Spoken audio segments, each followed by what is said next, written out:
दोस्तों आज के इस वीडियो में हम बात करेंगे मिर्ची की सफल वैज्ञानिक खेती के बारे में। मिर्ची की खेती करने का सही समय कौन सा है ताकि आपको ज़्यादा से ज़्यादा अच्छे मंडी भाव मिलें, किस तरह से आपको ज़मीन की तैयारियां करनी है, कौन कौन से खाद उर्वरक डालने हैं, लाइन से लाइन की दूरी और प्लांट से प्लांट की दूरी कितनी रखनी है, प्लास्टिक मल्च के बारे में भी बताऊँगा और साथ ही बेड प्रिपरेशन के बारे में भी मैं आपको इस वीडियो में जानकारी दूंगा। तो आज का ये वीडियो आपको कंप्लीट वॉच करना है। चैनल पर नए हैं तो चैनल को सब्सक्राइब जरूर कर लीजिएगा और साथ में बेल आइकन प्रेस करना ना भूलें ताकि समय समय पे आपको खेतीबाड़ी से रिलेटेड वीडियोस मिलते रहें। नमस्कार दोस्तों, मेरा नाम है सुरेश और आप देख रहे हैं खेत किसान झुंझुनू। दोस्तों वैसे तो आप मिर्ची की खेती 12 महीने में कभी भी कर सकते हैं, कभी भी आप इसकी नर्सरी कर सकते हैं और कभी भी इसका ट्रांसप्लांट भी कर सकते हैं। बहुत सारी वैरायटियां ऐसी आती हैं जिनको आप 12 महीने में कभी भी लगा सकते हैं, लेकिन मई और जून माह में इसका जो खेती करने का थोड़ा सा जो है वो रिस्क बढ़ जाता है, क्योंकि उस समय टेम्परेचर इतने ज़्यादा होते हैं कि उस समय नर्सरी का रख रखाव और नर्सरी को रखना भी थोड़ा मुश्किल होता है और साथ ही प्लांटेशन भी उस समय काफ़ी मुश्किल होता है, क्योंकि प्लांटेशन के समय टेम्परेचर इतने ज़्यादा होते हैं कि हमारे प्लांट्स जो है वो ज़्यादातर ख़राब हो जाते हैं। इसलिए बाकी 2 महीनों को छोड़कर कभी भी आप इसकी खेती कर सकते हैं, लेकिन अक्टूबर माह से लेकर और दिसंबर माह तक आप इसकी नर्सरी कभी भी डालकर और मिर्ची की अगेती खेती कर सकते हैं और उसके बाद में फरवरी और मार्च में भी आप इसकी खेती कर ही सकते हैं। लेकिन अक्टूबर और नवंबर माह में अगर आप इसकी नर्सरी डालते हैं तो आपकी जो मिर्ची की खेती है वो सबसे अगेती खेती होगी और आने वाले समय में आपको मिर्ची के जो मंडी भाव हैं वो सबसे ज़्यादा इसी समय में अगर आप मिर्ची की खेती करेंगे तभी आपको देखने को मिलेंगे। दोस्तों अगर आप अक्टूबर और नवंबर माह में इसकी नर्सरी डालेंगे तो आपकी मिर्ची बाजार में जो है फरवरी माह तक आ जाती है, हार्वेस्टिंग के लायक हो जाती है, मतलब फरवरी में, और उस समय मिर्ची के सबसे ज़्यादा मंडी भाव होते हैं। दिसंबर जनवरी फरवरी माह में मिर्ची के सबसे ज़्यादा मंडी भाव होते हैं और उस समय अगर आपकी मिर्ची हार्वेस्टिंग के लायक हो जाती है तो आप अपनी मिर्ची से काफ़ी अच्छा मुनाफा ले सकते हैं इस समय मिर्ची की खेती करके। और दोस्तों अगर बरसाती सीजन की यहाँ पर अगर हम बात करें तो मई जून और जुलाई माह में कभी भी आप इसकी नर्सरी डाल सकते हैं। जून जुलाई और अगस्त माह तक इसका ट्रांसप्लांट भी कर सकते हैं और इसकी नर्सरी भी आप डाल सकते हैं। लेकिन अगर आप गर्मियों के लिए इसकी खेती करने की सोच रहे हैं या अगेती खेती करने की सोच रहे हैं तो अक्टूबर से लेकर और नवंबर माह तक आप इसकी नर्सरी डाल सकते हैं। दिसंबर में भी आप इसकी नर्सरी डाल सकते हैं। फरवरी के फर्स्ट वीक में अगर आपका ट्रांसप्लांट हो जाता है तो आपकी जो मिर्ची है वो अगेती मिर्ची होगी, लेकिन ज़्यादा अगेती नहीं होगी, ज़्यादा अच्छे मंडी भाव तो आपको नहीं मिलेंगे। लेकिन फिर भी आप इसकी मिर्ची की खेती दिसंबर में भी इसकी नर्सरी डाल के कर सकते हैं। तो इस तरह से आप बताए गए समय पर मिर्ची की खेती जो है वो कर सकते हैं। तो अगर आप मिर्ची की खेती में नए हैं या पहली बार मिर्ची की खेती कर रहे हैं तो बिल्कुल भी आपको घबराने की ज़रूरत नहीं है। इस वीडियो में मैं आपको डिटेल से बताने वाला हूँ और बिल्कुल आसान तरीका है मिर्ची की खेती करने का। कोई विशेष और से इसमें आपको ज़्यादा मेहनत वगैरह करने की ज़रूरत नहीं है। थोड़ा सा हार्वेस्टिंग में थोड़ी से इसमें आदमी की ज़्यादा लगते हैं, बाकी इसमें ज़्यादा कोई मेहनत वगैरह नहीं है। खाद उर्वरक स्प्रे वगैरह इसमें थोड़े से आपने मेंटेन करके रख लिए तो बाकी आप आसानी से मिर्ची की खेती से काफ़ी शानदार उत्पादन ले सकते हैं।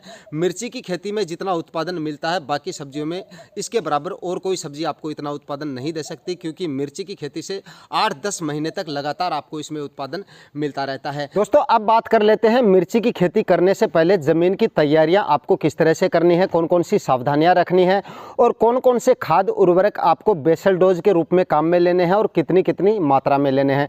दोस्तों मिर्ची की नर्सरी डालने का आधुनिक तरीका कौन सा है, यानी कि किस तरह से आपको मिर्ची की नर्सरी डालनी है, इस पर सेपरेटली एक वीडियो अलग से मैं बनाऊंगा और उसके बाद अपने चैनल पर डाल दूंगा, क्योंकि इस वीडियो में अगर जिक्र करेंगे तो ये वीडियो काफ़ी बड़ा हो जाएगा और जिस दिन मैं अपनी मिर्ची की नर्सरी डालूंगा उसी दिन प्रैक्टिकली आपको करके भी बता दूंगा कि किस तरह से आप मिर्ची की नर्सरी आधुनिक तरीके से तैयार कर सकते हैं। बात कर लेते हैं कि किस तरह से आपको ज़मीन की तैयारियां करनी है। सबसे पहला कल्टीवेशन करने से पहले ही आपको गोबर की खाद अपने खेत में डाल देनी है, बिखेर देनी है।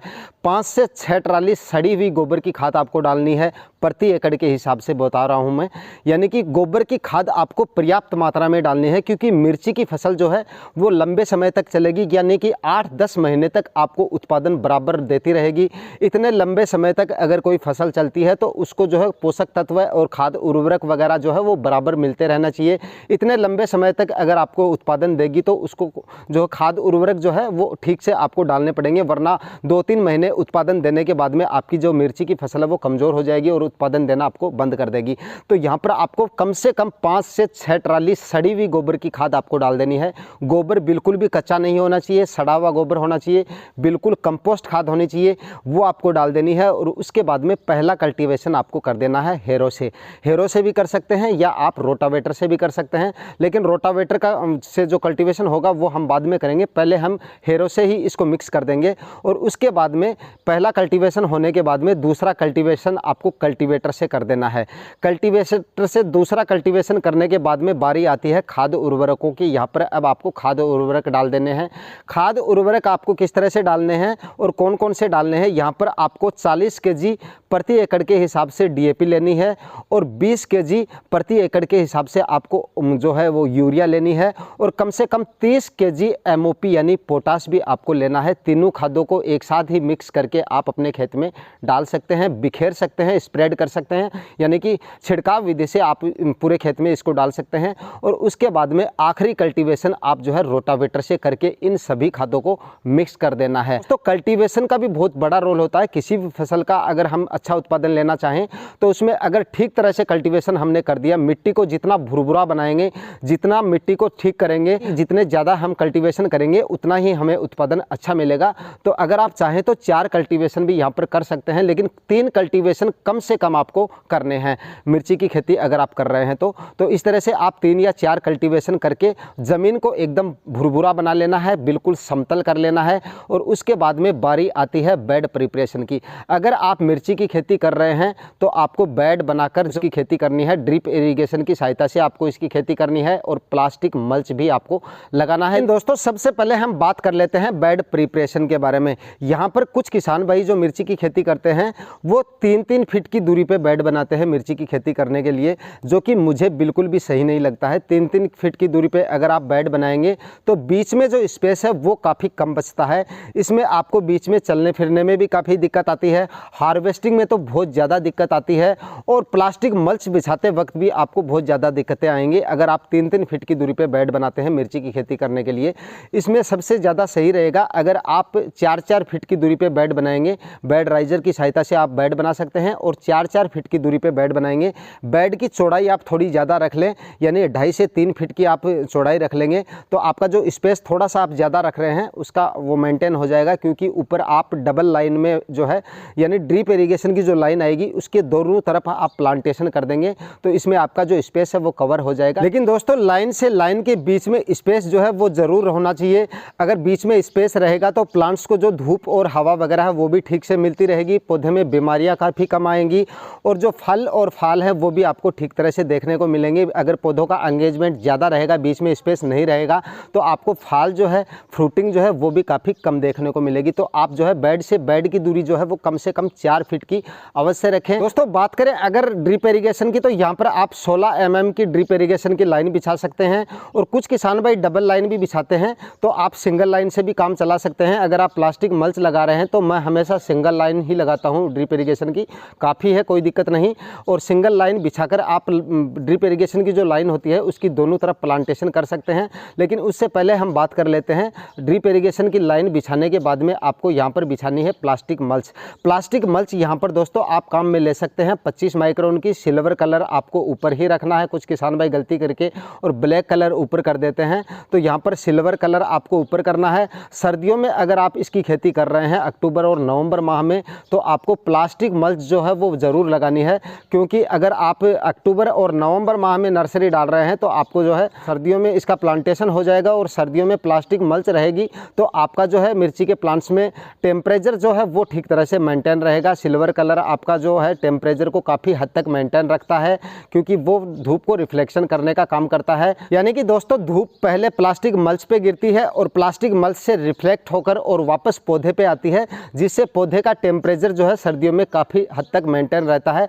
रात को पाले वगैरह गिरते हैं, वैसे तो आप इसमें वो क्रॉप कवर लगा के रखेंगे लेकिन फिर भी टेम्परेचर इतने कम होते हैं कि टेम्परेचर अच्छी तरह से मेंटेन होना ज़रूरी होता है, तभी आपका प्लांट्स जो है वो ग्रोथ करेगा और तभी फरवरी में आपको इसकी हार्वेस्टिंग मिलेगी। तो इस तरह से आपको प्लास्टिक मल्च भी अवश्य लगानी है। उसके बाद में दोस्तों आपको जो प्लास्टिक मल्च में होल निकालने हैं वो जिगजैग होल निकालने हैं, यानी कि आपकी जो प्लास्टिक मल्च रहेगी उसके नीचे ड्रिप इरिगेशन की जो लाइन है वो आपको एकदम सेंटर में रखनी है, यानी कि बीच में रखनी है, और उस ड्रिप इरिगेशन की लाइन के दोनों तरफ आपको जिगजैग होल निकालने हैं और उसके बाद में आपको प्लांटेशन करना है। प्लांटेशन की यहाँ पर अगर हम बात करें तो जब आपकी जो नर्सरी है वो लगभग 1.5 महीने की हो जाए, यानी 40 से 45 दिन की हो जाए, क्योंकि सर्दियों में थोड़ा सा समय ज़्यादा देना पड़ता है हमें, तो 1.5 महीने के लगभग आपकी नर्सरी हो जाए तब आपको प्लांटेशन करना है। जब उसमें जड़ के अंदर जो इतनी बड़ी झुंडी सी बनने लगे तब आपको, यानी कि जो जड़ का विकास है वो थोड़ा सा ठीक तरह से हो जाए तभी आपको प्लांटेशन करना है।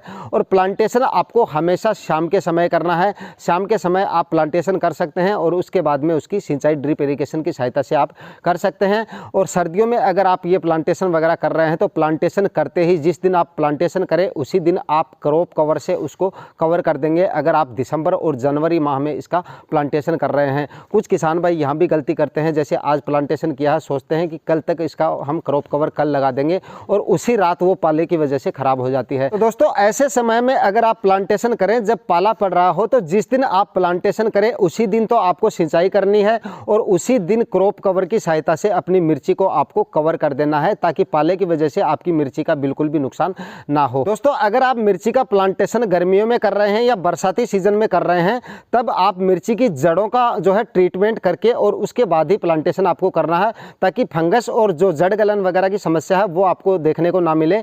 तो अगर आप बरसाती सीजन में या गर्मियों में इसका प्लांटेशन कर रहे हैं तो कार्बेंडाजिम और मैनकोजेब जो फंगिसाइड आता है 12 और 63% के अंदर, उससे आपको जड़ों को ट्रीटमेंट करना है और उसके बाद ही आपको प्लांटेशन करना है। लेकिन ये प्लांटेशन अगर आप सर्दियों में कर रहे हैं तब इसकी कोई विशेष ज़रूरत नहीं है। अगर आपके खेत में फंगस की दिक्कत बहुत ज़्यादा होती है, हर बार आपको देखने को मिलती है, तब तो बात अलग है, तब तो आपको जो है जड़ों का ट्रीटमेंट करना है फंगिसाइड से।